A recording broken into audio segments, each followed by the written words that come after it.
민수기 22장 34절에서 40절까지 말씀입니다. 제가 가진 성경 구약 234면에 있습니다. 함께 한 목소리로 읽겠습니다. 발람이 여호와의 사자에게 말하되 내가 범죄하였나이다. 당신이 나를 막으려고 길에 서신 줄을 내가 알지 못하였나이다. 당신이 이를 기뻐하지 아니하시면 나는 돌아가겠나이다.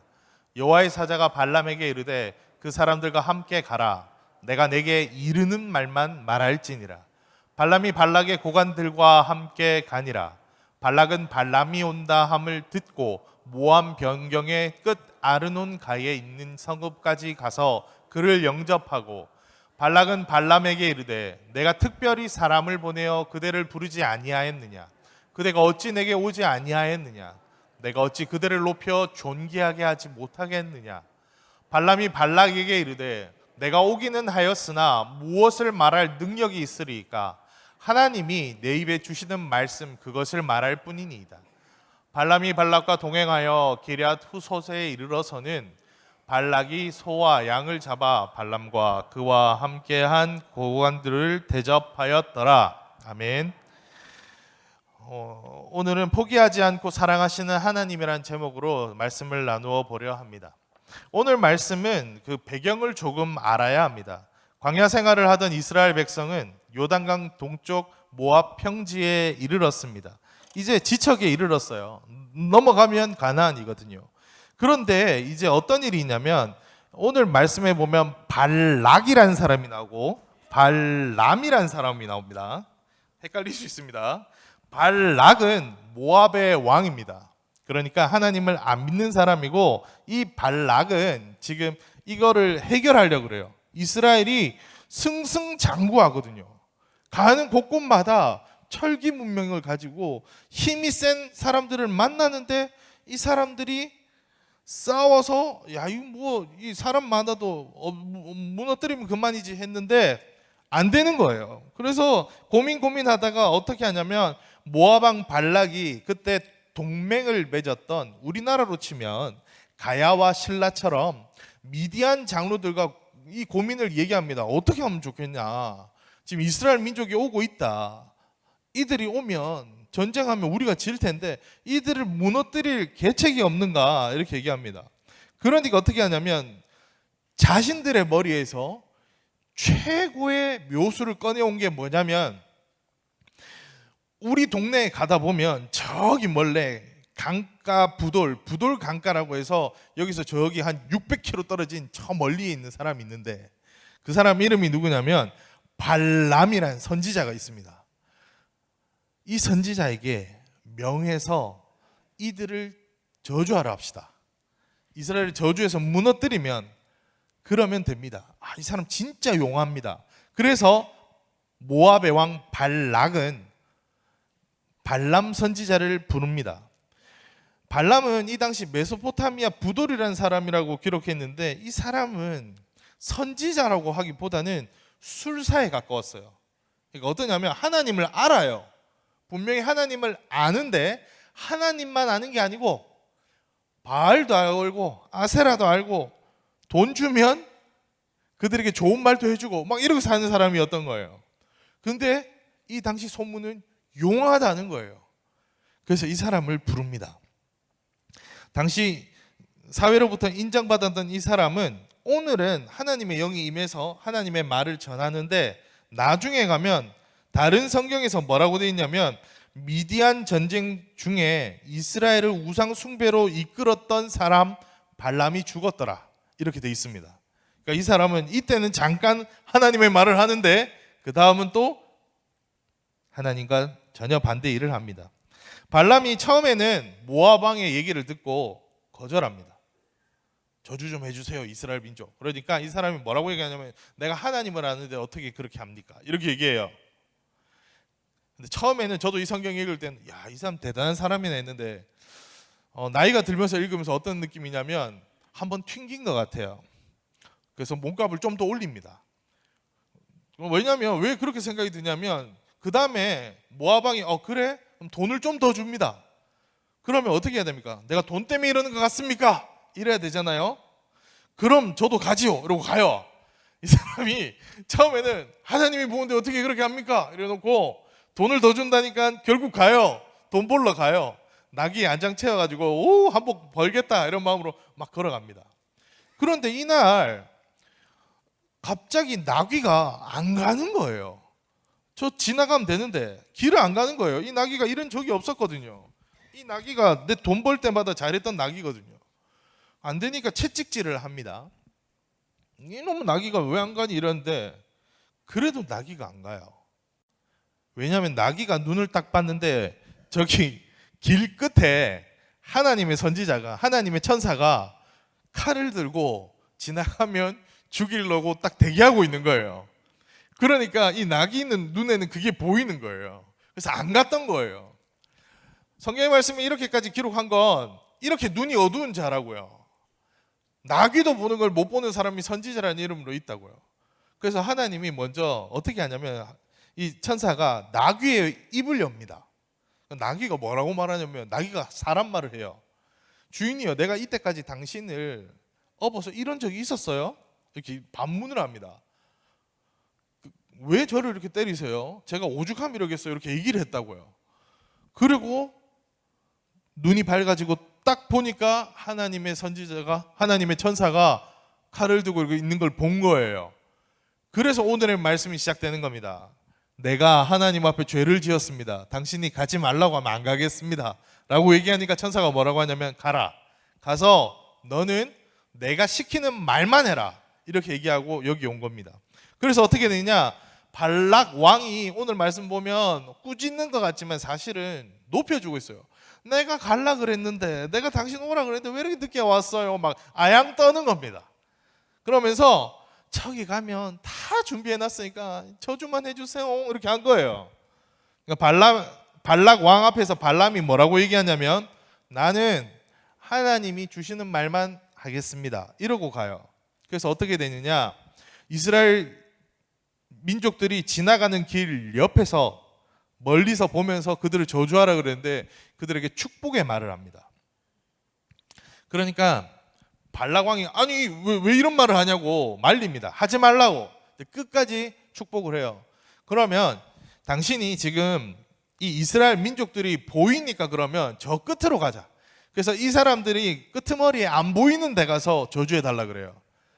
안 합니다. 축복합니다. 그리고 둘이 갈라집니다. 이게 오늘의 말씀의 내용이에요. 하나님이 일을 이렇게 만들어 가십니다. 이 말씀은 우리에게 어떤 교훈을 줍니까? 첫째, 하나님은 우리가 모르는 와중에도 여전히 우리에게 은혜 내려 주시고 계십니다. 오늘 사건은 발람과 발락 사건인데요. 이 사건은 사실 나중에 이스라엘 민족이 알았어요. 어떻게 알겠어요? 전혀 몰랐다고요. 나중에 알고 보니까 이런 일이 있었던 거예요. 이스라엘 민족은 그냥 걸어갔을 뿐이에요. 이 사건 때 이스라엘 뭐 했는지 아십니까? 지난주에 무슨 일이 있었죠? 놋뱀 사건. 어떤 일이 있었죠? 12 정탐꾼이 이래가지고 돌아가자. 그 와중에 하나님은 그들과도 함께 하시면서도 전혀 모르고 있지만 이런 일을 했다고요. 얼마나 하나님 입장에서 열받겠어요. 이놈의 자식들이 내가 지금 너희 저주하는 것도 다 맞고 이러고 있는데 이 와중에 너희는 지금 먹을 게 없다고 이런 소리를 해? 이럴 판인데 하나님 그러지 않으셨다고요. 하나님은 알든 모르든 여전히 우리를 보호하고 사랑하고 계십니다. 그걸 깨달으면 더 큰 은혜죠.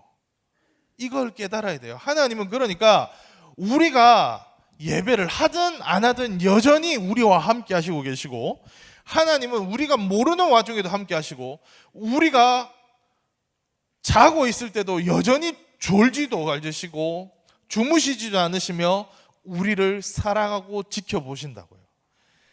그러니까 어려움 속에 있을 때 하나님이 우리와 함께 하신다, 이것이 큰 은혜입니다. 우리가 모르는 그때에도 하나님은 여전히 역사하시고 계십니다. 우리가 모르는 그 수많은 것들 하나님이 지켜주시고 보호하십니다. 그러니 우리는 우리가 모르는 게 있으면 나는 잘 몰라도 하나님 아시니까 하나님 뜻대로 가면 됩니다. 그게 우리가 살아야 될 길입니다. 둘째, 우리는 하나님을 머리로만 아는 사람이 아니라 하나님의 백성으로 행동해야 합니다. 발람은 하나님 알고 있었어요. 발락 왕도 하나님 알고 있었어요. 이스라엘이 왜 잘 되냐? 하나님 때문이거든요. 왜 저주하냐? 하나님의 복이 못 내려오기 위해 저주를 입히는 거예요. 근데 그게 됩니까? 하나님이 살아 역사하시고 계신데요. 사실은 이들이 정확하게 하려면 이스라엘을 무너뜨리는 가장 좋은 방법은 뭔지 아세요? 이 사람들이 더 하나님을 열심히 믿는 겁니다. 이 사람들이 더 모압이 하나님 앞에 더 신실히 하나님을 믿으면 돼요. 근데 그렇게 안 했잖아요. 하나님의 방법으로 살면 되는데 이 사람들 아는데도 안 했어요. 이거 아는 거 아니거든요. 무슨 말이냐면 우리 어머님들은 잘 알 건데 우리 애들 키울 때 애들한테 들어오면 뭐라 그러죠? 야들아 양말 잘 벗어놔라. 벗어놓던가요? 우리 여기 애들 이렇게 하고 이제 정리하고 자 신발 정리하라고 하면 후떡 벗어놨다가 다시 와서 정리하죠. 이거 알아 몰라? 그럼 애들 뭐라 그래요? 알아요. 잘 됐어 잘못했어? 잘못했어요. 머리로 안다고요. 그런데 진짜 알려면 어떻게? 행동해야 한다고요. 발람은 알았어요. 하나님이 있다는 거 알았어요. 그래서 안 한다 그랬어요. 그런데 돈 준다니까 하잖아요. 목사님 하나님 말씀은 그런데 삶이 그렇지 않습니다. 삶을 가장 잘 아는 분이 누구라고요? 하나님. 우리가 모르는 과정에도 우리와 함께 하시는 분이 하나님이라면 가장 잘 아는 그 하나님을 붙들어야 돼요. 근데 안다고 한다면 그냥 머리로만 알고 그렇지가 아니라 행동으로 해야 합니다. 우리는 그렇게 살아야 합니다. 하나님의 자녀는 끝까지 하나님을 붙들고 행동하는 사람들입니다. 머리로 아는데 행동은 안 되네요가 아니라 행동도 그렇게 하는 겁니다. 셋째, 하나님은 우리만의 하나님이 아니라 온 땅의 하나님이시며 우리를 끝까지 사랑하십니다. 하나님은 오늘 이스라엘에 일어났는지도 모르는 와중에도 여전히 역사하셨고 불평 중에도 붙들어 주셨어요. 그럼 하나 얘기해 볼게요. 사실 오늘의 내용은 기록하지 않아도 돼요. 사실 오늘의 내용은 그대로 뒀어도 돼요. 왜요? 얘들이 저주한다고 한들 하나님 이스라엘과 함께 하는데 영향 미칠까요? 안 미쳐요.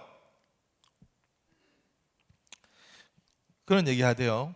제가 신방감 이런 얘기 나오면 목사님 저희 목회자들이 가면 뭐 많이 하냐면 신주단지 꺼내주기, 부적 떼주기 이런 거 많이 합니다.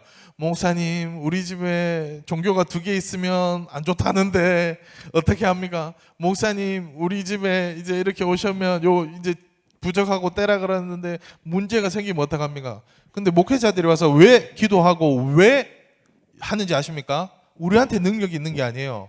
더 크신 하나님이 계시기 때문입니다. 부적 붙어 있는다고 그 하나님 믿는데 이제 아무 문제 없는 거 알아요. 근데 왜 저희가 가서 뜯어주고 하는 줄 알아요? 더 큰 하나님이 지금 이거 보여주시는 거예요. 이스라엘 민족들에게도 알게 하고 안 믿는 사람들에게도 다 알게 하는 겁니다. 야 진짜 하나님이 여기 있네. 이스라엘은 모르는데 모압과 미디안은 더 두려움에 떨고 있어요. 그래서 지나가는데 자기들은 그냥 지나가는데 막 길을 비켜주는 거예요. 이스라엘 생각하겠죠. 역시 우리가 좀 싸움에 이겼더니 대우가 다르네. 그거 아니라고요. 하나님이 하시고 계시다고요. 오늘의 말씀을 굳이 하나님이 이렇게까지 하시는 건 진짜로 포기하지 않고 사랑하는 하나님이 살아 역사하심을 믿지 않는 자들에게도 보여주시고 우리에게는 더 잘 믿게 보여주기 위함입니다. 오늘도 그 하나님이 우리와 함께하고 계십니다. 뭐 이런 것까지 라고 할 정도까지도 하나님은 역사하시고 지켜주시고 함께하십니다. 그 하나님을 믿고 나아갑시다. 세상은 알면서도 안 돌아온다니까요. 몰라서가 아니라 알면서도 안 돌아오는 사람들이 있어요. 그럼 어떻게 해요? 우리가 하나님의 말씀대로 살고 하나님의 말씀을 전하는 그 모습을 보여줘야 합니다. 오늘 말씀은 그리고 한 가지를 이스라엘 민족들은 나중에 더 깨닫게 됩니다. 아, 우리 하나님 이거였구나. 뭐냐면 아브라함에게 약속하신 게 있습니다. 너희를 축복하는 자에게는 복을, 저주하는 자에게는 저주를 주겠다고 하나님이 약속하셨거든요. 그래서 그 약속을 지금 행하시는 겁니다. 그래서 이스라엘 민족은 이 사건을 통해 세상의 일들이 터지면 우리는 하나님이 진짜 우리 사랑하는구나 알게 되고, 세상도 아이고야 저 건드리면 안 된다, 저 하나님의 사람들이다를 알게 하는 겁니다. 우리의 삶이 그러해야 합니다. 하나님은 우리를 포기하지 않고 끝까지 사랑하셔서 이런 것까지도 하십니다. 그러니 우리는 우리가 모르는 와중에도 행하시는 그 하나님을 붙들고, 우리는 모르는 와중에도 사랑하시는 그 하나님을 붙드는 걸 머리로만 하는 것이 아니라 이와 같이 예배하며 행동하고 복음 전함으로 사랑으로 나타내야 합니다. 오늘도 여전히 우리를 사랑하시고 그 사랑 포기하지 않으시는 하나님의 사랑을 깨닫고 살아가는 우리 원천교회 성도님들 되시기 바랍니다. 그런 우리 시니어 성도님들 되시기 바랍니다.